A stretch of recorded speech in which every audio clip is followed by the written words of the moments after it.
Wari sapugi maikhaidagi AKONGCHANBA thokchomna tabiribasingbu taramna ookchari.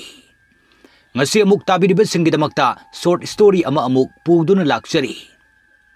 Wari asigi maming ASIBAGI MAKOK. Wari asi ROSHAN TAKHELLAMBAM na ibirakpu wari ni. Lobirasi aiba ROSHAN TAKHELLAMBAM gi short story ASIBAGI MAKOK. Nongma numidangi ahing amada afawba amayba samu achikpa narak mongsong marak aduda laki. Makutta khusabi thang ama paiduna karigumba amakhak puthoraktuna kaknaba tawri.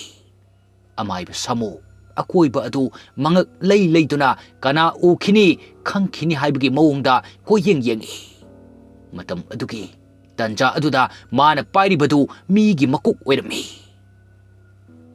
Masibo mana kakthali ahenba unsa khara aduga makok khaktamak oina laurami. Masigi matungda magi khawda hapchinki kana utringai laktringai mafam madu thaduktuna chatnabagidamakta thoglaki. Asum lakpana mi asibasingi phumpham amada amuk laktuna akoiba adu sinba thungna yenglaba matungda karamba mongfamna phagadagi haiduna wakhal tawri. Amayba samuna khusu thangtuna leibaktu khara tokthoi. Masigi matungda asiba phumliba adu khara hogairakpana migi makok oiba saruk khara ure. Madu urubada ma yamna harauki aduga machinda murum soli. Si oirati aigi apamba pumba phanglani se. Adubo ai panthaduna leiba yadre. Yamna thunamak makok si kaktuna putaba yadre. Asi haiduna amayba samu adu makutta pairiba thang aduna mi asibagi makoktu kakthalaba matungda magi khawda hapchinduna puduna amuk laki. Amamba marakni ujau urel kayasu yamna hauri lambi adugi nak yeta. Aduga napi singang nasu pumthan thali mafam adu. Marak sida amayba samuti kari sunna chungba tawdana adumak magi lakfam thokpa adum marai.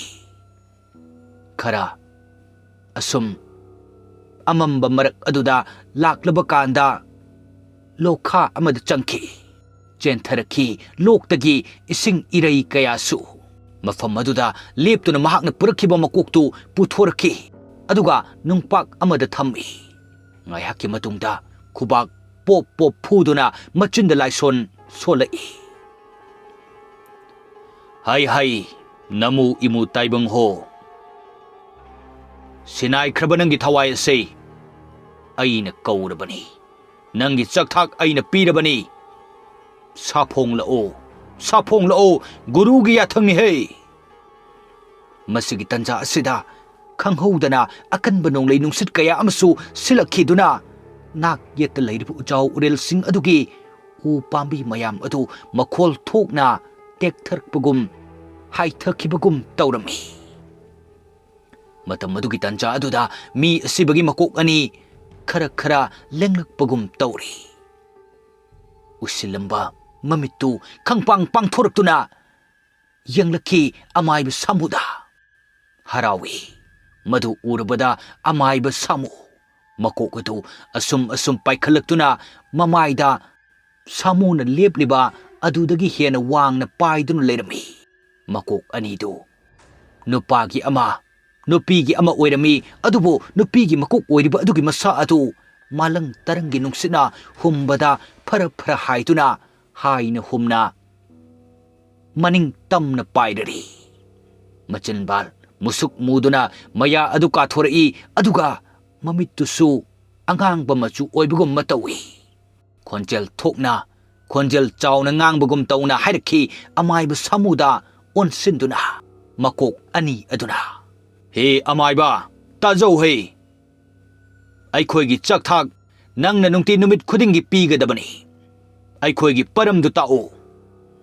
Wahi asida asumna hairakba asida amayba samuti nokphet tawna hairaki makok anida. Pigani aina nakhoida soidana adubo hausik makidi madugi thodang adu ꯑꯩ ꯌꯥꯕ ꯉꯝꯈꯤꯔꯣꯏ ꯃꯁꯤꯃꯁꯨ ꯈꯪꯖꯧ ꯑꯁꯤꯕꯅꯤ ꯅꯈꯣꯏ ꯑꯅꯤꯗꯤ ꯃꯗꯨꯅ ꯑꯩꯅ ꯂꯥꯏꯔꯣꯟꯅ ꯍꯤꯡꯍꯟꯕꯅꯤ ꯀꯣꯟꯅ ꯃꯇꯨꯡ ꯇꯥꯔꯛꯄꯗ ꯅꯈꯣꯏꯅ ꯂꯧꯒꯗꯕ ꯅꯊꯧꯗꯥꯡ ꯄꯨꯝꯕ ꯑꯩꯅ ꯇꯥꯛꯀꯅꯤ ꯑꯗꯨꯗꯤ ꯑꯩꯅ ꯀꯧꯔꯕꯅꯤꯍꯦ ꯊꯋꯥꯏ ꯃꯤꯔꯦꯜ ꯁꯤꯅꯥꯏꯈ꯭ꯔꯕꯋꯣ ꯑꯁꯤ ꯍꯥꯏꯗꯨꯅ ꯑꯃꯥꯏꯕ ꯁꯥꯃꯨꯅ ꯃꯀꯣꯛ ꯑꯅꯤꯗꯨꯕꯨ ꯃꯥꯒꯤ ꯈꯥꯎꯗ ꯆꯪꯍꯜꯂꯝꯃꯤ ꯃꯁꯤꯒꯤ ꯃꯇꯨꯡꯗ ꯃꯍꯥꯛ ꯃꯌꯨꯝ ꯃꯥꯏꯀꯩ ꯇꯝꯂꯛꯈꯤ ꯅꯣꯡꯃꯗꯨꯃ ꯍꯧꯈꯤꯗꯨꯅ ꯍꯨꯝꯅꯤ ꯆꯟꯕ ꯅꯨꯃꯤꯠ ꯑꯁꯤꯗ ꯑꯃꯥꯏꯕ ꯁꯥꯃꯨꯗꯨ ꯑꯍꯤꯡ ꯑꯃꯗ ꯑꯃꯨꯛ ꯂꯥꯛꯈꯤ ꯅꯨꯃꯤꯠ ꯑꯁꯤꯗ ꯂꯩꯀꯥꯏꯒꯤ ꯃꯤꯑꯣꯏ ꯑꯃ ꯁꯤꯕꯒꯤꯗꯃꯛ ꯃꯍꯥꯛꯄꯨ ꯂꯥꯏꯒꯤ ꯊꯧꯔꯝ ꯄꯥꯡꯊꯣꯛꯄꯤꯌꯨ ꯍꯥꯏꯗꯨꯅ ꯀꯧꯔꯛꯄꯗꯒꯤ ꯆꯠꯂꯤꯕꯅꯤ ꯑꯃꯥꯏꯕ ꯁꯥꯃꯨꯗꯨ ꯌꯨꯝ ꯑꯗꯨꯗ ꯊꯨꯡꯂꯕꯗ ꯑꯁꯤꯕꯒꯤ ꯇꯧꯐꯝ ꯊꯣꯛꯄ ꯈꯔ ꯇꯧꯔꯤ ꯃꯁꯤꯒꯤ ꯃꯇꯨꯡꯗ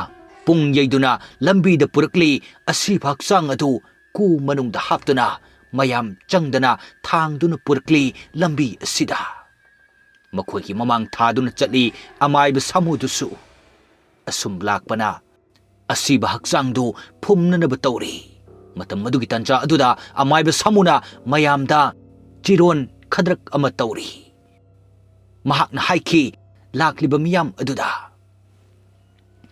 ꯌꯥꯝꯅ ꯂꯨꯕ ꯊꯧ ꯑꯃ ꯂꯩꯔꯦ ꯃꯌꯥꯝ ꯑꯁꯤꯕꯅ ꯂꯩꯔꯤꯕ ꯑꯁꯤꯗ ꯉꯥꯏꯍꯥꯛꯇꯪꯗꯤ ꯌꯦꯡꯕꯤꯗꯅ ꯑꯗꯣꯝꯒꯤ ꯃꯥꯏꯗꯨ ꯇꯨꯡ ꯑꯣꯟꯊꯣꯛꯄꯤꯌꯨ ꯑꯩꯍꯥꯛ ꯊꯧ ꯃꯆꯥ ꯑꯃꯇꯪ ꯇꯧꯖꯒꯦ ꯃꯗꯨ ꯂꯣꯏꯔꯒ ꯁꯣꯝꯗ ꯑꯃꯨꯛ ꯑꯣꯟꯁꯤꯟꯕꯤꯔꯛꯎ ꯀꯨꯏꯔꯣꯏ ꯑꯁꯨꯝꯅ ꯍꯥꯏꯕꯗꯒꯤ ꯃꯌꯥꯝ ꯑꯗꯨ ꯇꯨꯡ ꯑꯣꯟꯊꯣꯛꯈꯤ ꯃꯇꯝ ꯑꯗꯨꯗ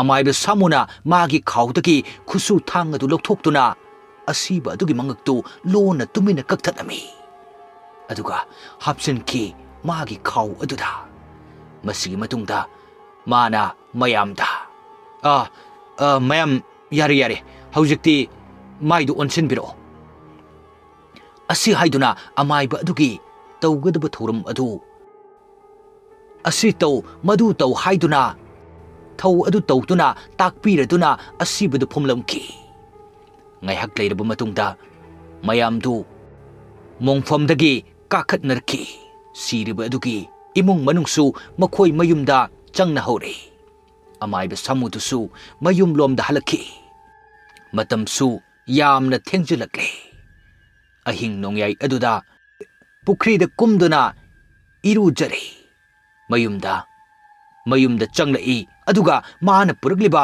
ꯃꯤ ꯑꯁꯤꯕꯒꯤ ꯃꯀꯣꯛ ꯑꯗꯨ ꯄꯨꯁꯤꯜꯂꯝꯃꯤ ꯏꯃꯨꯡ ꯑꯗꯨꯗ ꯃꯁꯤꯒꯤ ꯃꯇꯨꯡꯗ ꯃꯥꯅ ꯂꯩꯔꯤꯕ ꯀꯥ ꯑꯗꯨꯗ ꯊꯥꯜꯂꯤꯕ ꯃꯩꯗꯨ ꯃꯨꯠꯊꯠꯇꯨꯅ ꯂꯥꯏ ꯐꯠꯇꯕ ꯀꯧꯗꯨꯅ ꯃꯥꯒꯤ ꯃꯀꯣꯛꯇꯨ ꯄꯨꯊꯣꯛꯇꯨꯅ ꯃꯥꯒꯤ ꯃꯃꯥꯡꯃꯛꯇ ꯊꯝꯗꯨꯅ ꯃꯆꯤꯟꯗ ꯂꯥꯏꯔꯣꯟ ꯇꯤꯜꯂꯣꯟ ꯁꯣꯜꯂꯔꯤ ꯈꯪꯍꯧꯗꯅ ꯌꯨꯝ ꯑꯗꯨꯒꯤ ꯑꯀꯣꯏꯕꯗꯨ ꯈꯣꯟꯖꯦꯜ ꯈꯔ ꯇꯥꯔꯛꯈꯤ ꯅꯨꯄꯥ ꯅꯨꯄꯤꯅ ꯀꯞꯄ ꯂꯥꯎꯕꯒꯤ ꯃꯗꯨꯒꯤ ꯃꯇꯨꯡꯗ ꯌꯨꯝ ꯑꯗꯨꯒꯤ ꯊꯣꯡ ꯑꯗꯨ ꯈꯪꯍꯥꯡ ꯍꯥꯡꯗꯣꯔꯛꯇꯨꯅ ꯅꯨꯡꯁꯤꯠꯀꯤ ꯀꯨꯌꯣꯝꯗꯨ ꯄꯥꯏꯁꯤꯜꯂꯛꯇꯨꯅ ꯃꯤ ꯃꯀꯣꯛ ꯑꯍꯨꯝ ꯑꯗꯨꯕꯨ ꯄꯨꯗꯨꯅ ꯆꯠꯈꯤ ꯑꯀꯟꯕ ꯅꯨꯡꯁꯤꯠꯀꯤ ꯁꯥꯐꯨꯒ ꯂꯣꯏꯅꯅ ꯀꯥ ꯑꯗꯨꯗ ꯑꯃꯥꯏꯕ ꯁꯥꯃꯨꯗꯤ ꯃꯆꯤꯟꯗ ꯀꯔꯤꯅꯣ ꯃꯨꯔꯨꯝ ꯁꯣꯟꯗꯨꯅ ꯃꯈꯨꯠ ꯃꯁꯥ ꯑꯗꯨ ꯍꯥꯏ ꯍꯨꯝꯗꯨꯅ ꯈꯨꯗꯣꯝꯕꯤ ꯊꯤꯟꯗꯨꯅ ꯆꯠꯀꯗꯕ ꯄꯔꯝ ꯇꯥꯛꯄ ꯑꯃ ꯇꯧꯔꯤ ꯑꯍꯤꯡ ꯑꯗꯨꯒꯤ ꯑꯃꯝꯕ ꯑꯗꯨꯗ ꯃꯀꯣꯛ ꯑꯍꯨꯝꯗꯨ ꯋꯥꯇꯣꯟ ꯐꯥꯎ ꯄꯨꯗꯨꯅ ꯄꯥꯏꯔꯛꯂꯤ ꯃꯁꯤꯒꯤ ꯃꯇꯨꯡꯗ ꯅꯥꯔꯛ ꯃꯣꯡꯁꯣꯡ ꯀꯌꯥ ꯂꯥꯟꯗꯨꯅ ꯄꯥꯏꯔꯛꯂꯤ ꯄꯥꯏꯔꯤ ꯃꯀꯣꯛ ꯑꯍꯨꯝꯗꯨ ꯌꯥꯝꯅ ꯌꯥꯡꯅ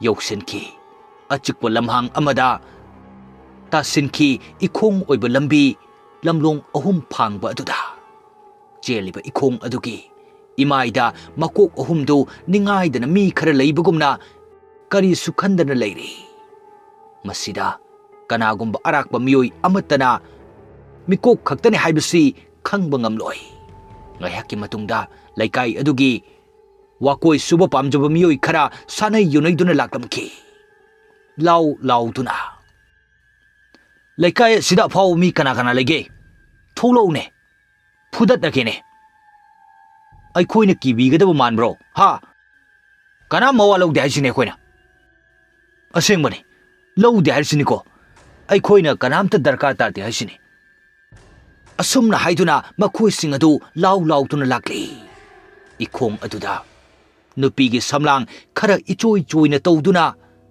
ताथरगा लैबा अदु मखोइना उरमखि मदुदा हिदाकनगा ngawbaga akiba amata phawdana sangsinदुना amana yenglami aduga munna yenglaga hari he kaino nangna numidangi asuk thenglaba kansida nupi nangna nasamga thadaradana nupa amasu yawine aduga nakandagi sina nupigi makok natro ai mani ni sidi itaw khoi sida oktaba mi khara lere thabak toksilo moide iroi shana lere masidagi mataw aman amuk changlakhi aduga yengduna hairari oi sidi kaino he moi sidi kainom ni he oi noi khoi ubro tadro ne he sasatuna hoglo natradiko ai khoina laikai pombo khangna na laurdi afaba khok oiroi afaba khak oiroi aduna masi khangna hoglo makhoi anina asumna hairingai aduda mamanaba anidusu tawribasi karino haiduna yenglari matam aduda makhoi punna yenglingai ikhang khanghodana makok ahum adu lenglaktuna paisilaki maduda khangprek khangduna makhoi punna launaraki madudagi makhoi masel amana amada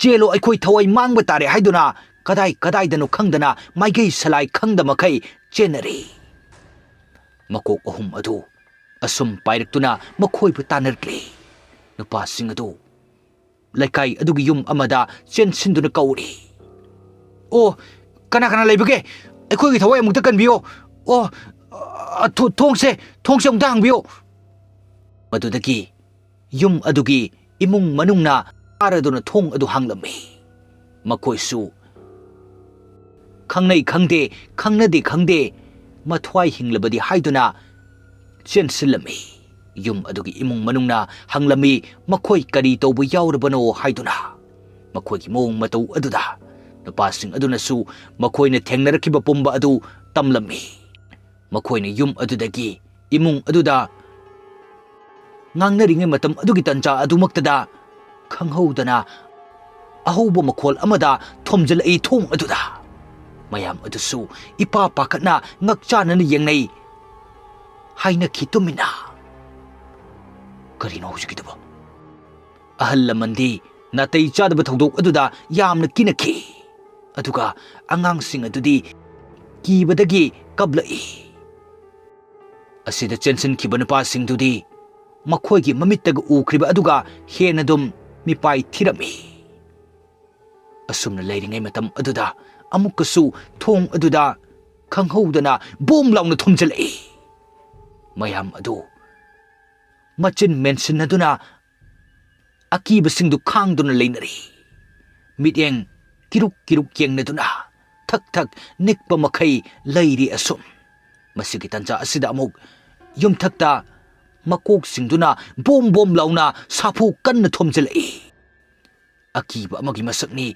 oinariba mawong matau adu imung aduda lainariba singdu ngahak asumna yum adugi akoiba adugi jaga kharadasu chap manaba mawongda tawri aduga athengba ahingdusu khara haukhiduna nongsu ngalakadawri masigi matungda nongsu pungan ngalakle hausikti yumdugi miyoi sing aduna namidangi athengbada kiduna chensillakiba nupa sing adu makhoi mayumda thinbiki asum tawna matam kharasu hauki adubo laikai asida yamna itattatana migi atatpa makokna kihan khanghanbagi thodok-sing yamna toina tawre aduna namidangi athengbada mapan yamna toina thokono haiduna nimbung ngangnarakhi adu oirabasu amaiba samudi adumak migi asiba makok kaktuna mahut sinduna lai fatabagi thawai kauduna adumak sanari ngasisu matang asida asibagi makok hairiba short story asi tension jari wari asi hawbadagi loiba fawba mapung phana tabiriba khudingmakpu aroibada amuk hanna thagatpa phongdokchari